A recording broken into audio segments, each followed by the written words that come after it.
So I wouldn't say that we have seen any kind of markedly improvement to make note of. It's still a very difficult situation to deliver aid in any parts. And this is pretty much because we do not have a humanitarian ceasefire.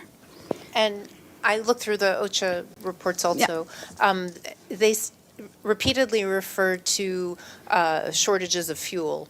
So we haven't seen like a per liter report yet, in a while on how many liters they're getting in a day, if it's gotten any easier, if it's really alleviated the situation at all. Do you have any update on the fuel in particular? I thought we had given you a little update on Friday on the fuel, but if not, we will try to. The short answer is we don't have enough. That is the short answer, but we will try to give you a more granular one. Yes, Abdelhamid. Thank you, Florence. And good to see you in few person. Questions. Thank you. You just read a statement about Ukraine, and you used the word condemn. I'm still waiting for a statement issued by any UN official condemning the atrocities committed in Gaza and mentioning Israel by name. You just mentioned displaced Palestinian, evacuating 600 patients, but the doer is always absent. Why is that? I mean, I think we stand by what we have said, and I think we have spoken forcefully and repeatedly on this situation. I am sorry that we can't give you exactly what you want, but we stand by what we've said. No, it's not what I want. It's the UN neutrality. It's supposed to be one stick yard to measure.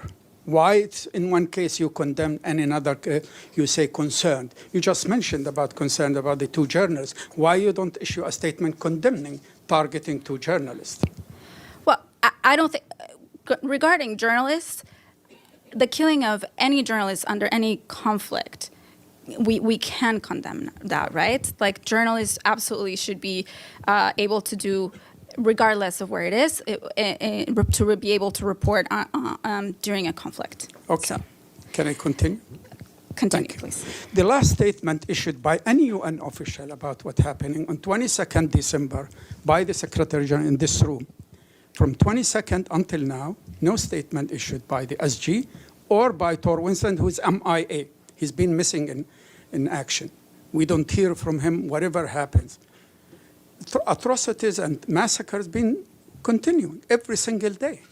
Why there is no statement reflecting what's happening in Gaza now? I take your point, but I think we have had other senior officials speak about the conditions and condemning these conditions. As I pointed out, Dr. Tedros today had a statement on this, and I also think that Martin Griffiths, who deals with what our job is there, which is humanitarian aid right now, he has repeatedly been speaking about this. So I will leave it at that. I understand. I mean, describing what's happening is one thing, and expressing an opinion about what happened is another thing, and you know that. I mean, the SG statement is important. 22nd, the last statement by the SG was on the 22nd. Now, I have another development in the West Bank also is alarming, as you know. Yesterday, a 4-year-old girl, her name is Ruqayya Abu Hanoud, from near the village of Beit Iksa, near the west part of Jerusalem, was killed for no reason.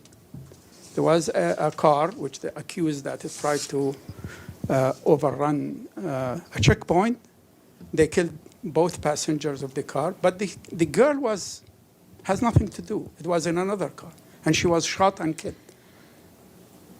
Okay. Are you aware of that? And what? I was not aware of this particular case, which obviously sounds like senseless violence to me, but we have been speaking about the escalating violence in the occupied West Bank and about the settler violence there, which we also find extremely alarming. So this is also something we've spoken out about. My last question. Okay. I promise.